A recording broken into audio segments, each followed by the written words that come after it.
تمرير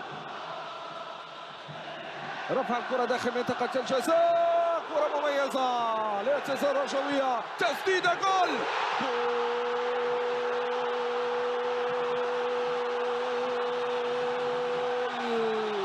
لم تنفع 10 السنوات الماضية، لم ينفع حينما كان لاعبا سابقا في صفوف فريق الفتح. هذا آدم بتصويبة نافذة، نعم بتصويبة مميزة يضعها في الشباك. شوف الجماهير وفاضل السعيد يراقب ما يحدث. هي البداية، الرجاء يتقدم في الدقيقة 13 من عمر هذه المباراة.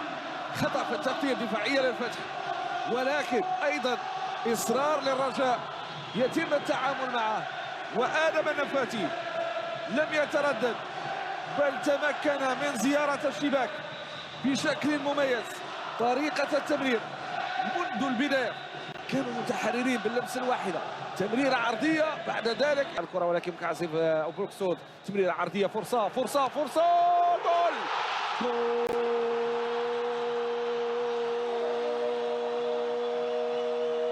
جول بوسمان ساخو سخي جدا، ويضع ثاني الاهداف في شباك الفتح.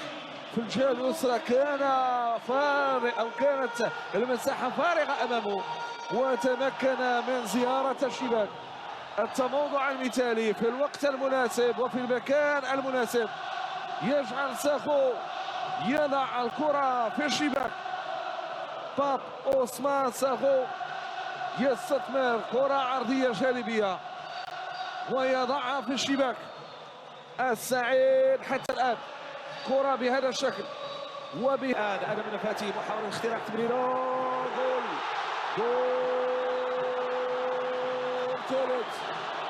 الرجاء يقسو على الفتح الرياضي، وآدم النفاتي تعامل بذكاء في عملية هجومية، لعبها بالكعب ثم بعد ذلك وانطلق فريق الرجاء.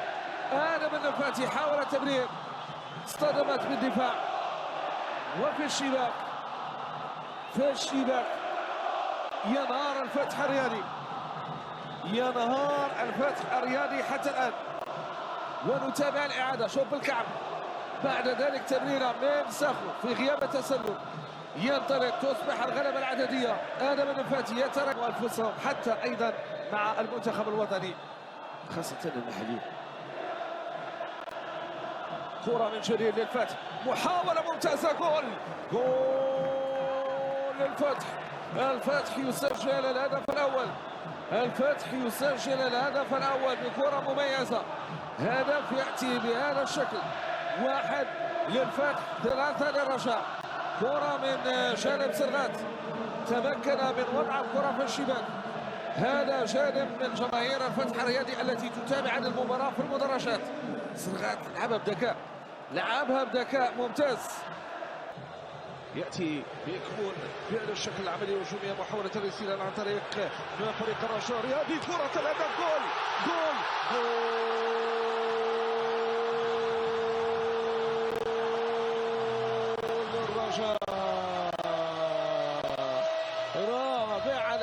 للرجاء.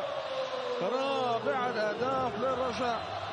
محمد فيصل يوسف أبو زريق يضع الكرة في الشباك.